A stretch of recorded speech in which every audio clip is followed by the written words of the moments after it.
जय भीम जय भीम। आवाज नहीं है साथियों। जय जय जय जय जय भीम जय भीम जय भीम। अब मैं सीधे आमंत्रित करता हूं प्रदेश के अध्यक्ष क्रांतिकारी भाई अमर आजाद जी आवे और चंद मिनटों में संबोधन करें। टाइम का ध्यान रखो, टाइम बताओ। आप सभी को चंपारण की धरती की ओर से जय भीम नमो बुद्धाय। भीम आर्मी के संस्थापक चंद्रशेखर आजाद जी चंपारण जिला के जिला प्रभारी शिव पासवान जी, जिला अध्यक्ष मोहन देव जी, नालंदा के जिला अध्यक्ष हमारे रजनीश पासवान जी, प्रदेश महासचिव संजय चंद्रवंशी जी एवं विनय पासवान जी और सभी क्रांतिकारी साथियों को जय भीम। आज हम लोग भीम आर्मी के बैनर तले एकजुट हुए हैं और जो देश की स्थिति जो अभी बनी हुई है, हमें हम सभी युवाओं को, हमारे अभिभावकों को यह सोचना होगा कि ये देश किस ओर जा रहा है। हमारे बहुजन समाज के अधिकारों को किस और संविधान के साथ क्यों छेड़छाड़ किया जा रहा है, इस बात को आप लोगों को समझना होगा। और जैसे ही देश चुनाव की ओर बढ़ रहा है, हमारे देश में जो आरएसएस की जो व्यवस्था है, जो मनुवाद ब्राह्मणवाद की व्यवस्था है, देश को युद्ध की ओर ढकेलना चाहते हैं। शायद उन्हें ये पता नहीं कि अगर युद्ध होता है तो कितना नुकसान होता है देश का आर्थिक स्थिति, सामाजिक स्थिति और देश का जो सारे व्यवस्था है जो वो चौपट हो जाता है, वो खत्म हो जाता है और हमारे कितने सैनिकों की जान जाएगी। और जो जिस तरह से पुलवामा हमले में हमारे सैनिक भाइयों की हत्या हुई है, मैं उनकी कड़ी निंदा करता हूं। और किसी भी परिस्थिति में जिस तरह से बाबा साहेब भीमराव अंबेडकर ने कहा था, एक देश की आजादी की लड़ाई चल रही थी, एक देश में सामाजिक परिवर्तन की लड़ाई चल रही थी, सामाजिक संवैधानिक अधिकार की लड़ाई चल रही थी। तो बाबा साहब अंबेडकर ने उस समय कहा था भारतीय संविधान सभा में कि एक ऐसी परिस्थिति आएगी, मैं प्रतिबद्ध हूं अपने समाज के प्रति कि अगर देश की स्थिति और मेरे हित में अगर टकराव होगा, मेरे व्यक्तिगत हित में, तो मैं हमेशा अपने देश के पक्ष में खड़ा हूंगा। पर मैं ये भी प्रतिबद्धता के साथ कहना चाहता हूं कि अगर हमारे समाज के, बहुजन समाज के अधिकारों के साथ अगर कोई भी कटौती होगी और एक तरफ देश की ओर जाने का बात हो, एक तरफ हमारे समाज की ओर जाने का होगा, तो मैं अपने समाज के साथ कटिबद्ध और मजबूती के साथ खड़ा रहूंगा। इसमें अपने समाज के लोगों के साथ समझौता नहीं करूंगा। तो आप लोगों को यह सोचना है कि हमारे देश में जो आरक्षण की व्यवस्था है, जो संवैधानिक अधिकारों में जो कटौतियां की जा रही है, चाहे वो 13 पॉइंट रोस्टर का मामला हो, आपको पता होगा कि 13 पॉइंट रोस्टर के आने से हमारे देश में एक भी SC ST OBC के जो प्रोफेसर नहीं बन पाएंगे। तो हम लोग क्या करेंगे? जो यूनिवर्सिटी से जो हमारे विद्वान लोग निकलते हैं, हमारे बच्चों को ज्ञान देते हैं कि कैसी देश की व्यवस्था है, उनके पढ़ाने से देश में IAS IPS कलेक्टर बनता है। अब हमारे समाज के लोग वही प्रतिनिधित्व नहीं करेंगे तो हमारा क्या रह जाएगा? देश की जो मनुवादी व्यवस्था है, वहाँ पे जो एक 300 परिवारों का जो लोग हैं, जो जुडिशियरी न्यायिक सेवा में उनका कब्जा है, उन्हीं के लोग आज ब्राह्मण समुदाय के जो लोग हैं, जो न्यायिक व्यवस्था में बैठे हुए हैं, आज 13 लाख आदिवासियों को सुप्रीम कोर्ट के द्वारा उन्हें उनके ही घर जंगलों से बेघर करने का आदेश जारी किया है। आप लोग बताएं कि 13 लाख जो हमारे आदिवासी भाई हैं वो कहाँ जाएंगे? वो उनका आवास कहाँ होगा? वो जंगलों को काट कर करके, जंगलों को संरक्षित कर करके वहाँ पर निवास करते हैं और जंगलों को संरक्षित करने का काम करते हैं। तो आप आदिवासियों को भगाने का काम कर रहे हैं, SC ST OBC के आरक्षण को खत्म करने का काम कर रहे हैं। उसके बाद जो हमारे देश में मुसलमान भाई हैं, उनके साथ आप मॉब लिंचिंग का काम कर रहे हैं, तो हमारे मुसलमान भाइयों को कभी पाकिस्तान भेजने की बात कर रहे हैं। क्या हमारे देश में जितना हमारा हक है उतना ही हमारे देश में हमारे मुसलमान भाइयों का हक है, और वो हमारे भाई हैं। और SC ST OBC माइनॉरिटी के जो लोग हैं वो हम सब एक साथ मिलकर करके देश की संविधान की रक्षा करेंगे, और संविधान की रक्षा करने के लिए हम लोगों को प्राण भी देना क्यों ना पड़े, हम लोग देंगे। और ये जो व्यवस्था है उस व्यवस्था से टकराने के लिए हमारे जो अपने समाज के लोग हैं उन्हें शिक्षित होने की बहुत आवश्यकता है, क्योंकि आप जब शिक्षित ही नहीं रहेंगे तो बाबा साहब अम्बेडकर जिस तरह से पढ़ लिख कर करके हमारे देश का संविधान का निर्माण किए हैं, तो हम लोग कैसे अपने अधिकारों को जानेंगे। तो जहां भी हो हम नून रोटी ही खाएंगे, पर अपने समाज के बच्चों को भाइयों को जरूर पढ़ाएंगे, उनको जरूर संविधान के बारे में बताएंगे। हम हमारा जो अधिकार है आरक्षण क्या है उसके बारे में बताएंगे। प्राइवेट सेक्टर में आरक्षण कहाँ है आप बताइए। सारे रेलवे को यूनिवर्सिटियों का निजीकरण किया जा रहा है, और लोग बेरोजगारी पूरे देश में, मोदी जी ने कहा था कि हर एक वर्ष 2 करोड़ लोगों को रोजगार देंगे, तो कहाँ गया रोजगार। इतनी बेरोजगारी है। बिहार में आकर के उन्होंने कई बार भाषण दिया, मोतिहारी में भी आकर करके भाषण दिया है। हमारे लोग बेरोजगार हैं और उनको रोजगार देने का काम नहीं किया जा रहा है, और जो भी सरकारी नौकरियां हैं, जो भी सरकारी संस्थान बचे हुए हैं उनका निजीकरण किया जा रहा है। ये चीजों आप लोगों को समझना होगा कि किस तरह से धीरे धीरे SC ST OBC माइनॉरिटीज के लोगों को बांट कर करके, उनको टुकड़ों में बांट कर करके उनका एक एक करके अधिकारों को छीना जा रहा है, ताकि हमारे जो संवैधानिक अधिकार खत्म हो जाए तो हमारे पास कुछ नहीं रहेगा और हम एकदम से कमजोर हो जाएंगे, और मनुवादी व्यवस्था के जो लोग हैं हमारे ऊपर चढ़ जाएंगे। तो ये बहुत ही क्रिटिकल सिचुएशन में देश की स्थिति बनी हुई है। आज हमारे एक सैनिक को पाकिस्तान ने पकड़ा हुआ है। हमें किसी भी कीमत पर हमारे देश के सैनिकों के साथ, देश के साथ खड़ा होने की आवश्यकता है। और जो आप लोग यहाँ पे उपस्थित हैं उन्हें बताने की जरूरत है, गांव-गांव में जाकर के बताने की जरूरत है। जिस तरह से चुनाव, आपको मैं बता देना चाहता हूं, 2019 चुनाव अगर फिर से यही मनुवादी व्यवस्था की सरकार आ जाती है तो आपको फिर आपके कौन कौन से अधिकार खत्म होंगे ये आपको कहना नहीं पड़ेगा, और आपको भी कहा जाएगा देश के जो मूल निवासी SC ST OBC है कि तुम भी चले जाओ भारत को करके, तुम्हारा देश कोई और है, और हम ही लोग को यहाँ से खदेड़ दिया जाएगा। तो इसलिए हम लोगों को सोचने और समझने की जरूरत है। जिस तरह से पूरे देश में भीम आर्मी काम कर रही है, चंद्रशेखर जी काम कर रहे हैं, और पूरे बिहार में जो हम लोगों का अम्बेडकर छात्रावास है, जो पिछले 10 वर्षों से लगातार जो बिहार में दलित आंदोलन को मर चुका था, उस आंदोलन को अगर जगाने का काम किया गया है। और मैं पूरे अम्बेडकर छात्रावास के छात्रों को शुक्रिया अदा करना चाहता हूँ, जय भीम बोलना चाहता हूँ कि छात्रावास के छात्र अगर नहीं होंगे तो कोई भी आंदोलन सफल नहीं होगा। और बिहार में अम्बेडकर छात्रावास के छात्रों ने वो कर दिखाने का काम किया है, और वही लोग पूरे बिहार के अम्बेडकर के छात्र ही आज भीम आर्मी में है, और भीम आर्मी को बिहार में मजबूती से लाने का काम कर रहे हैं। और हम ज्यादा मैं समय नहीं लूंगा, आप लोगों से यही कहना चाहूंगा कि एकजुटता बना करके रखें। जो हमारे समाज के लोगों में जो एकता की कमी है, उस एकता को जाति पाति में न बट कर करके, वर्ग में न बट कर करके, हमारे जो बहुजन समाज की एकता है उसको किस तरह से बरकरार रखा जाए, इसके लिए सोचने की जरूरत है। आवेश और जातीय आकर्षण में बहकने और भावना में डूबने की जरूरत नहीं है। अभी देश को बहुजन एकता की जरूरत है, तो इस एकता को बना कर करके रखे। जय भीम, जय भारत। बहुत बहुत धन्यवाद। मैं बाकी के वक्ता से माफी मांगते हुए मैं सीधे लेकर के चलता हूं, जिसके लिए आप सुबह से बेताब थे, इतने दूरी तय करके चल कर आए हैं। भीम आर्मी के संस्थापक बड़े भाई, क्रांतिकारी, आदरणीय भाई चंद्रशेखर आजाद जी को चंद्रशेखर भाई का जय भीम।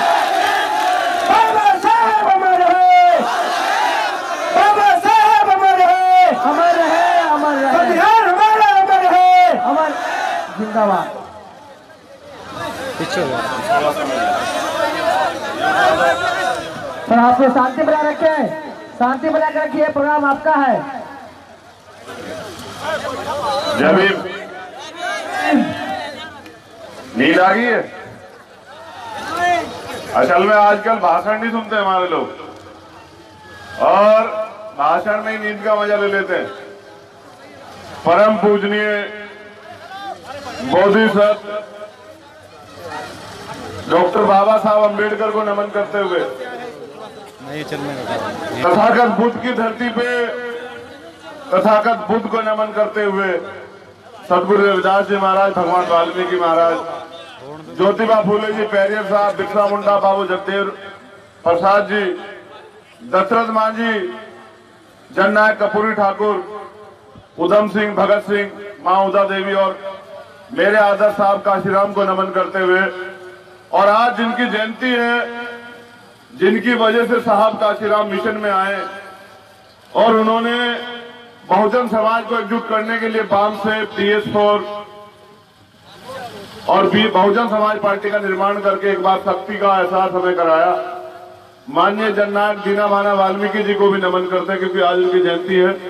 मैं चाहता हूं सब लोग हाथ उठाकर उनको नमन करें, क्योंकि महापुरुषों की ना कोई जाति होती है, ना कोई रंग होता है, ना कोई भेद होता है। महापुरुष होते हैं, और वो संघर्ष से पैदा होते हैं, ना कि चमत्कार से। चमत्कार से कोई महापुरुष पैदा हुआ होगा तो ब्राह्मणवादी व्यवस्था में हुआ होगा, अब तो नहीं होता, अब तो संघर्ष करना पड़ता है। मैं स्पष्ट कर दूं सर्वप्रथम कि मैं जाति पाति में विश्वास नहीं रखता, और मैं जाति विहीन समाज की स्थापना के लिए संघर्ष कर रहा हूं। बाबा साहब का सपना जो था कि भारत प्रबुद्ध भारत बने, तो वो तभी बनेगा जब इस देश में उनके नारों के साथ छेड़खानी ना हो। और जैसा कि मैं अपनी बात को शुरुआत में बताऊंगा आपको कि उन्होंने नारे दिए, शिक्षित बनिए, संगठित रहिए, संघर्ष कीजिए। क्योंकि बाबा साहब जब काम कर रहे थे तब की परिस्थितियां थोड़ी दूसरी थी। उस समय मेरा समाज इतना जागरूक नहीं था, उस समय इतनी सुविधाएं नहीं थी, उस समय गुलामी चरम पे थी। तो बाबा साहब जितना कर सकते थे त्याग बलिदान करके आपके लिए करके गए। और बाबा साहब ने अपना अंतिम भाषण दिया 18 मार्च 1956 को आगरा में, और कहा कि मुझे मेरे पढ़े लिखे लोगों ने धोखा दिया। उनके बाद बिहार की धरती पे बाबू जगदेव प्रसाद, जननायक कपूरी ठाकुर और अन्य महापुरुषों ने इस मिशन को चलाने का काम किया। लेकिन फिर एक व्यक्ति को लगा कि मुझे कुछ त्याग करके, समर्पण करके बाबा साहब के मिशन को आगे बढ़ाना है। तो माननीय दीना माना वाल्मीकि के नेतृत्व में उनको गुरु मान के उन्होंने काम शुरू किया, और साहब काशीराम जो हमें दे सकते थे वो देने का काम किया, मिशन मूवमेंट के बारे में समझाने का काम किया। अपने साथ कई लाख ऐसे नौजवान, बुजुर्ग, युवा तैयार किए जो कैडराइज होकर जगह जगह पर जाकर बाबा साहब के सपने को पूरा करने के लिए संघर्ष करने लगे। आज वो हमारे बीच नहीं है।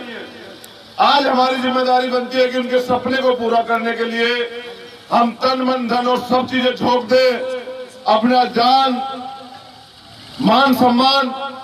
तभी चल पाएगा, तभी आगे बढ़ पाएगा जब बाबा साहब और साहब काशीराम का सपना पूरा हो पाएगा।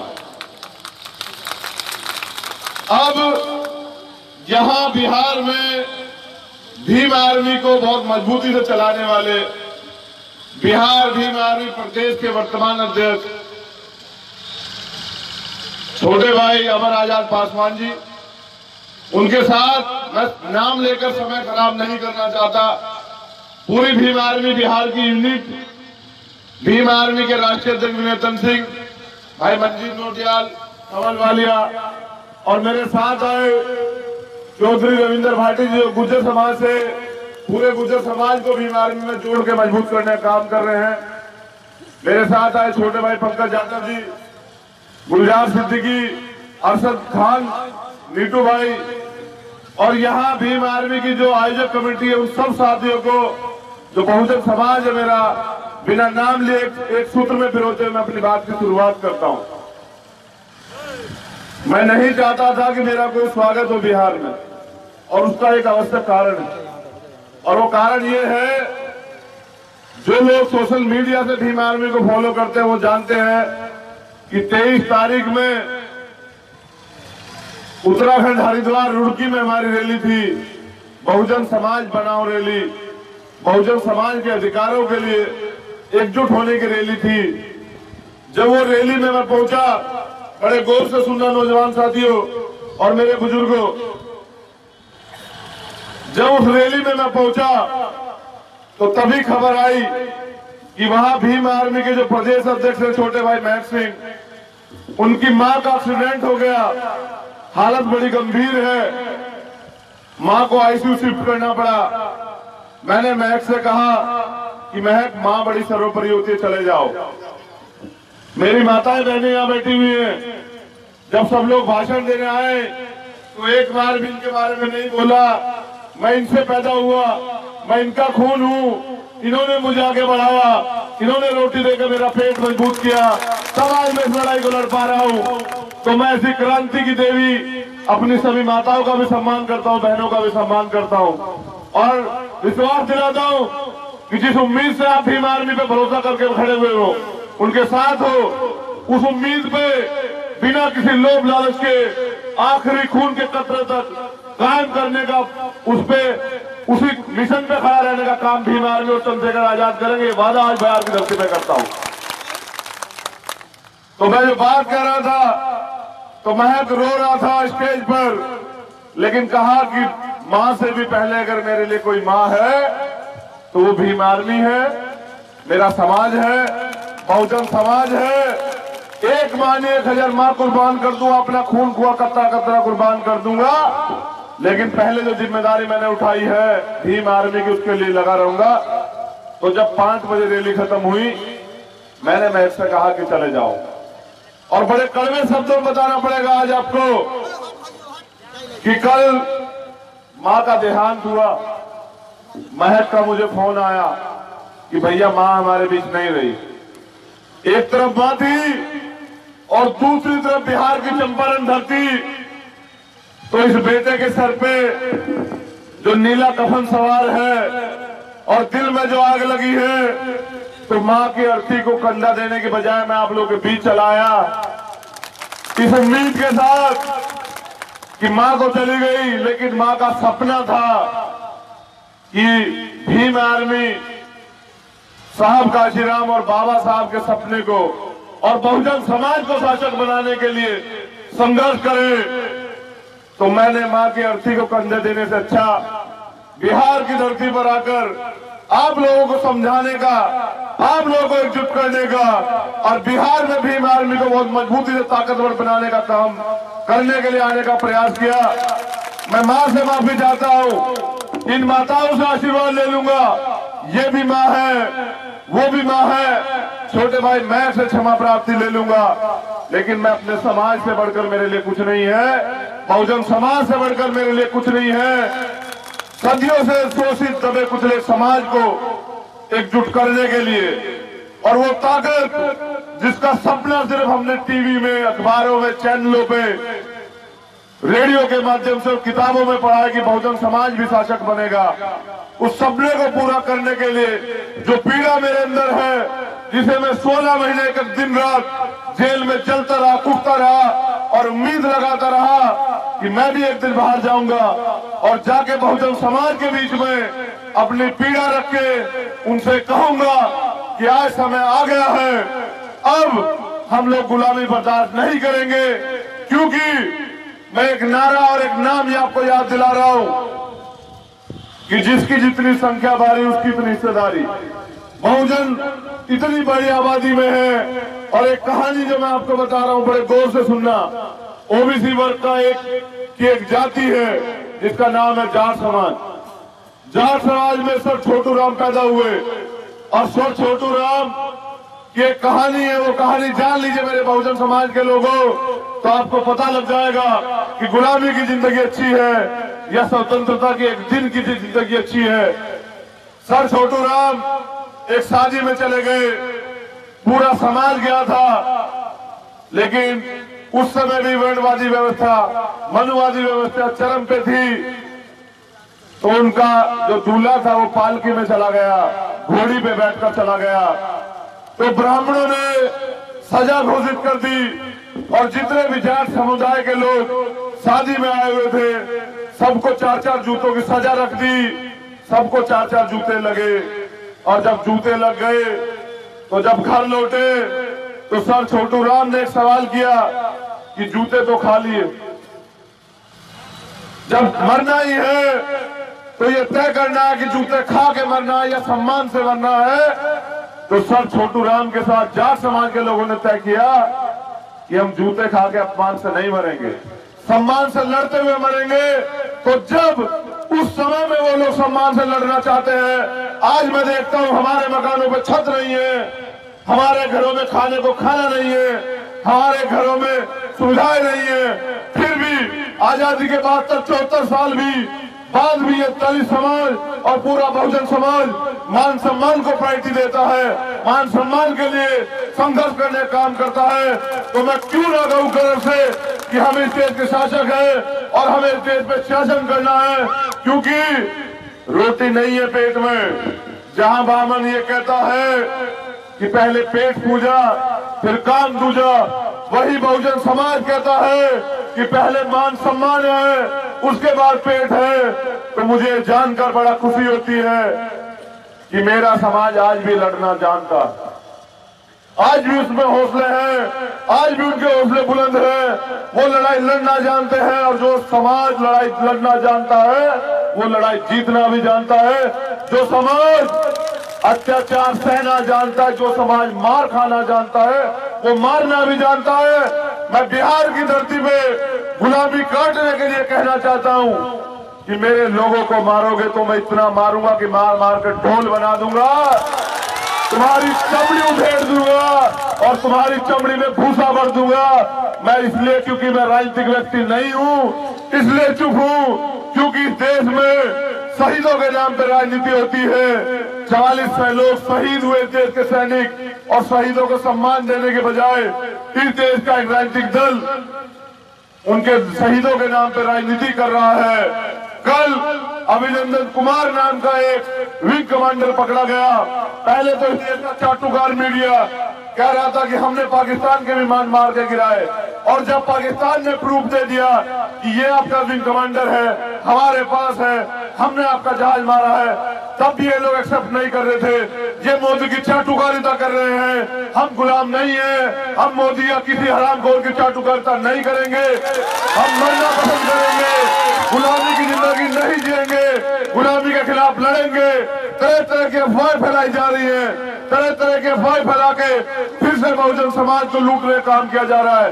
मैं बता देना साथियों, बड़े गौर से सुन लो कि भाजपा नहीं, भाजपा के सहयोगी दलों को भी, और बिहार की धरती पे बता रहा हूं उन लोगों को जो सिर्फ जिनका सम्मान और स्वाभिमान 5-6 सीटों तक सीमित है, जो सीटों के अलावा जो समाज को भेज देते हैं, ऐसे लोगों को भी लोकसभा में भेजने से रोकने का काम आप लोग करना पड़ेगा, क्योंकि गुलाम हमेशा गुलाम होता है और गुलाम की कोई जाति नहीं होती है। मैं स्पष्ट कर देना चाहता हूं कि बहुत सारी गुमराह वाली बातें भीम आर्मी के माध्यम में चल रही हैं, आप लोगों को गुमराह किया जा रहा है।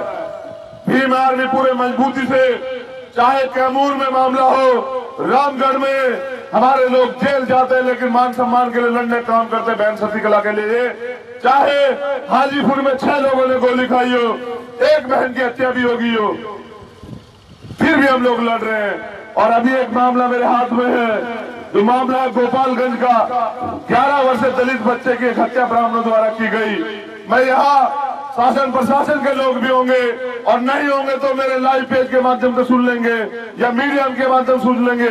कार्रवाई नहीं हो रही है, कार्रवाई नहीं हो रही है, न्याय सबके लिए बराबर है, फिर भी न्याय नहीं मिल रहा हो। इन्हें बहुजनों को इतना मजबूर ना करो कि ये अधिकारों के लिए रोड पर आ जाए। जब ये रोड पर आ जाएंगे तो फिर बाबा साहब के संविधान के साथ इनका लट भी बड़ा मजबूत है। ऐसा ना हो, ना सामना हो जाए, ऐसा ना हो कि न्याय के लिए इन्हें लाठी मारनी पड़ जाए। मैं बार बार समझा रहा हूं कि हम लोग संविधान का पालन करते हैं, लेकिन संविधान के साथ खिलवाड़ होगा, तो जिस काम के लिए भीम आर्मी का निर्माण हुआ था कि हम संविधान की रक्षा करेंगे, संविधान की सुरक्षा करेंगे और संविधान की सुरक्षा के लिए अपने परिवारों का बलिदान दे देंगे और गुलामी बर्दाश्त नहीं करेंगे, बहुजन समाज को शासक बना के रहेंगे, तो उस लड़ाई को आगे बढ़ाने के लिए आज मैं बिहार की धरती पर मदद मांगने आया हूं और ये कहने आया हूं, पहले हाथ उठा के बताओ कि आप अपने भाई बच्चे पे भरोसा करते हैं या नहीं करते हैं?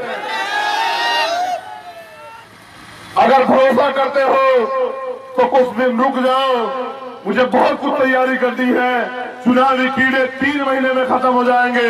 मैं ये बता देना चाहता हूं कि बाबा साहब के संविधान के बदौलत अगर हम लोग सरकार में भी नहीं है तो भी हम इस देश पर राज करना जानते हैं। ये तैयारी भीम आर्मी ने कर ली है, क्योंकि हम लोकतंत्र को मानते हैं, क्योंकि हम संविधान को मानते हैं, क्योंकि हम अपने हक अधिकार को लेना जानते हैं। तो ये बड़ी तैयारी है। जब तुम रोज रोज आरएसएस चिल्लाते हो, उनकी तैयारियां चिल्लाते हो, ईवीएम चिल्लाते हो, तो तुम्हें अपने नेतृत्व पे भरोसा करना पड़ेगा कि अगर आपका नेतृत्व चुप है, अगर आपका नेतृत्व कोई काम कर रहा है पूर्ण रूप से, तो उसका फायदा आने वाले समय में समाज को मिलेगा। वो फायदा जिसके बदौलत 72 साल की आजादी के बाद भी, संविधान लागू होने के बावजूद भी आज तक मेरे लोग वही हैं, उनके मकानों पे छत नहीं है, पक्की गलियां नहीं है, सड़क नहीं है, बिजली नहीं है, पानी नहीं है, हम फिर भी आंदोलन करते हैं। एक टाइम का खाना ना भी हो तो भी अपने अधिकारों के लिए लड़ते हैं। तो 15 मार्च को साहब काशीराम के जन्मदिन पे, उस महापुरुष के जन्मदिन पे जिसने हमें राजनीतिक ताकत का एहसास दिलाया और लड़ना सिखाया, आंदोलन करना सिखाया, रोड पे लाना सिखाया, हमने बड़ी तैयारी की है। हमारी कुछ मांगे हैं, वो मांगे मैं आप लोगों के सामने दोहरा देना चाहता हूं, क्योंकि सोशल मीडिया ही हमारा मीडिया है। इलेक्ट्रॉनिक मीडिया तो हमारी बात नहीं दिखाता, जो हम कहते हैं उसका उल्टा दिखाता है।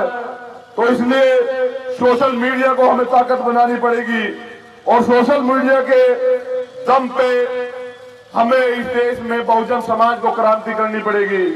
तो जो मांगे हमने उसमें रखी हैं, लोग कह रहे हैं कि हम 2 अप्रैल वालों के लिए कुछ नहीं कर रहे हैं, लेकिन लोग ये नहीं जानते कि बिना नीति के कोई लड़ाई नहीं लड़ी जाती। और उस लड़ाई का फायदा क्या? जिस लड़ाई में अनुशासन ना हो, आप बड़े गौर से सुनिए, किसी भी संगठन को चलाने के लिए अनुशासन की जरूरत होती है, और अगर वो अनुशासन नहीं है तो समझिए वो संगठन नहीं है, वो संगठन जल्दी खत्म हो जाएगा। कल यहाँ के प्रदेश अध्यक्ष ने मुझे कहा कि भैया जिला अध्यक्ष मेरी बात नहीं मानते हैं, तो मुझे लगा कि जब जिला अध्यक्ष उसकी बात नहीं मानते हैं तो उसका अध्यक्ष होने का फायदा क्या बचा? आपको उसको सम्मान देना पड़ेगा, और अगर आप उसको सम्मान नहीं देंगे तो मुझे कहीं ना कहीं कड़े फैसले लेने पड़ेंगे, क्योंकि संगठन तभी चल पाएगा जब आप अपने नेता का सम्मान करोगे, जब आप अपने नेता की बात का वजन रखोगे, तभी संगठन का वजूद बचेगा। मैं अपनी मांगे आप लोगों के सामने दोहरा देता हूं और उम्मीद करता हूं कि बिहार के लोग 15 मार्च को या 14 मार्च की रात को जंतर मंतर दिल्ली पहुंच के अपनी ताकत का एहसास कराएंगे और बताएंगे कि बिहार के लोग लड़ना जानते हैं और अपने अधिकारों के लिए संघर्ष कर रहे हैं।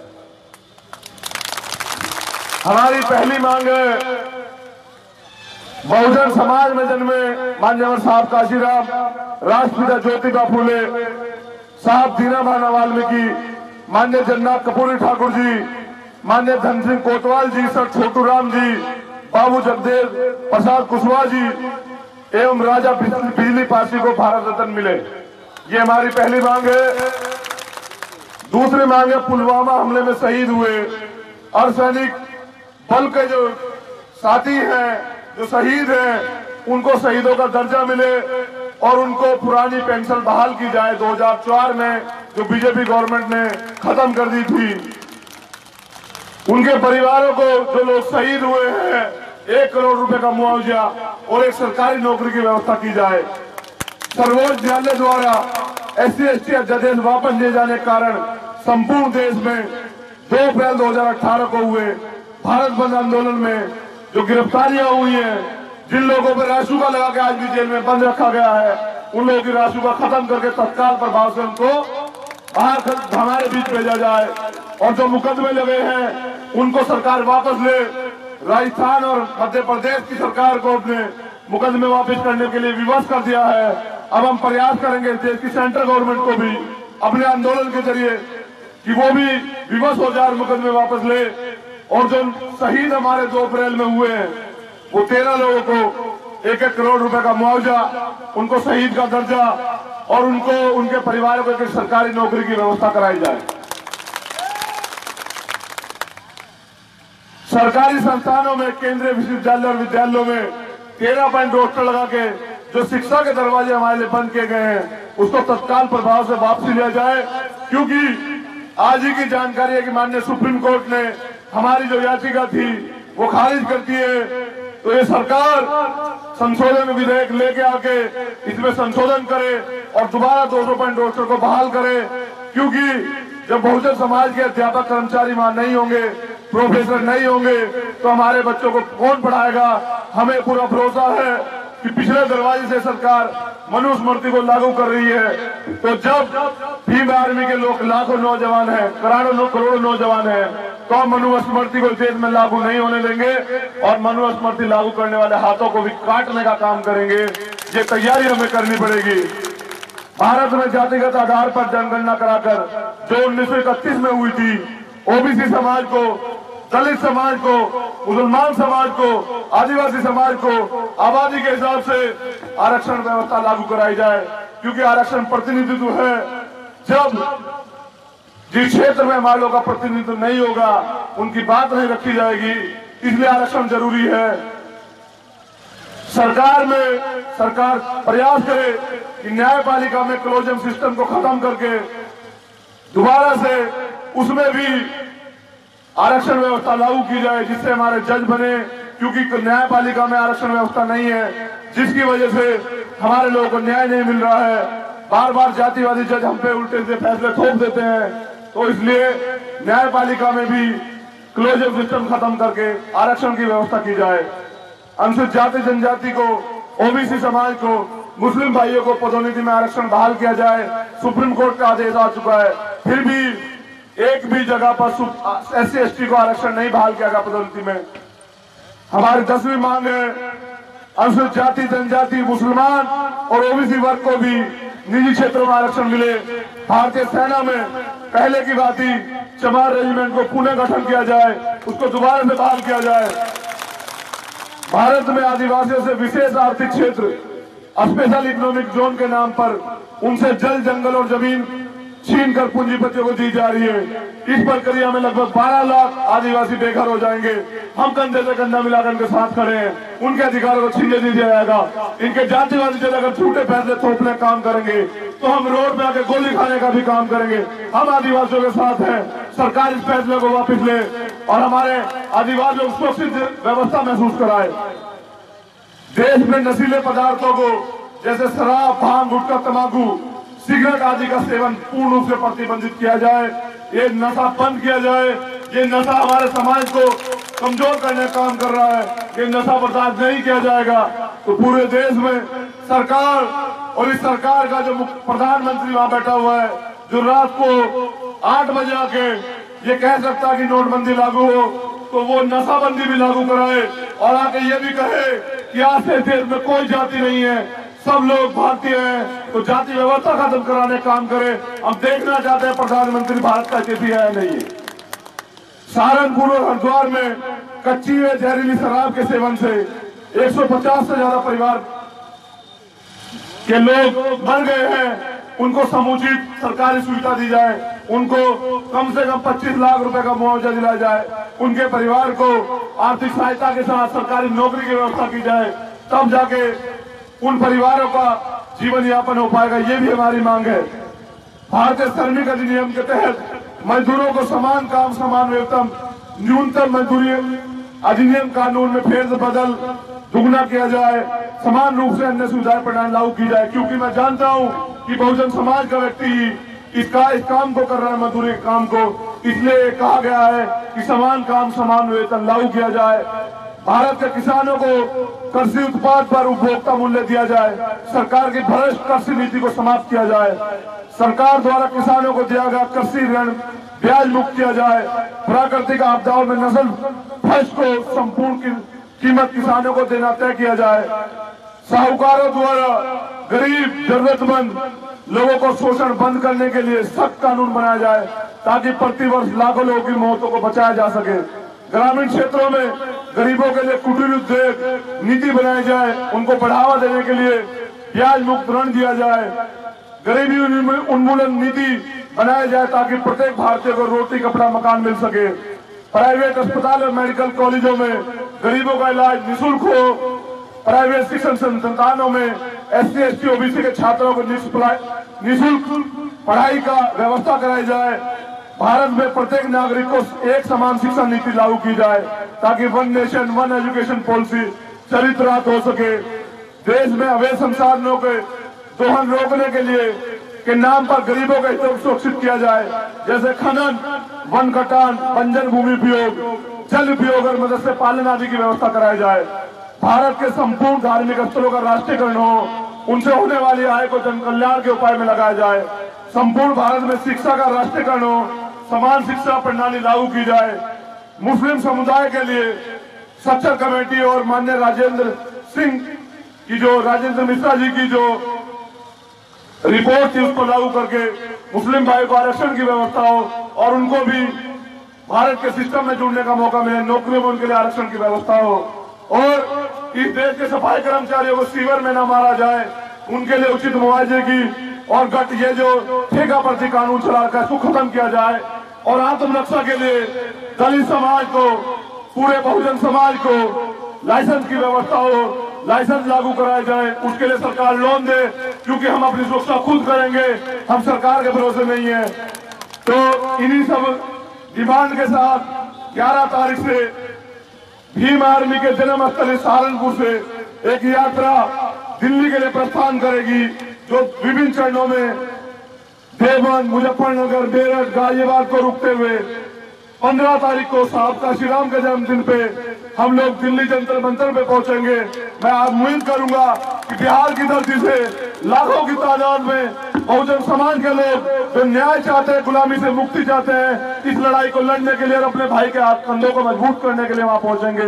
ऐसी उम्मीद के साथ मैं अपनी वाणी को विराम दूंगा, लेकिन एक बात दोहरा देना चाहता हूं कि हमने हमारे पूर्वजों ने लाखों गुलामी सही हो, लेकिन अब बहुजन समाज का युवा गुलामी बर्दाश्त नहीं करेगा और जो गुलामी की नीति को लागू करने का काम करेगा, उसको सबक सिखाने का काम करेगा और ये बताने का काम करेगा कि देश हमारा है, किसी के बाप की बबोती नहीं है, हम ही देश में गुलाम नहीं है, हम ही देश के मालिक है, हम ही देश के शासक है, हम ही देश के राजा बनेंगे। इस देश में राजाशाही लागू नहीं चलेगी, संविधान से देश चलेगा, मनुस्मृति से देश नहीं चलेगा। और एक अंतिम शब्द जो मेरे लिए बहुत जरूरी है, मेरा प्रथम और अंतिम लक्ष्य बाबा साहब के संविधान को पूर्ण रूप से स्थापित कराना है और बहुजनों को इस देश का शासक बनाना है। इसके अलावा ना मुझे कोई लालच है, ना कोई लोभ है, मेरा जो काम है मैं उसे जिम्मेदारी से करता रहूंगा और विश्वास दिलाता हूं कि ना रुकूंगा, ना झुकूंगा, ना बिकूंगा, पूरी मजबूती से भीम आर्मी को कंधा से कंधा मिला के एक एक साथी का सम्मान करते हुए आगे बढ़ाने काम करूंगा। जय भीम, जय भीम आर्मी।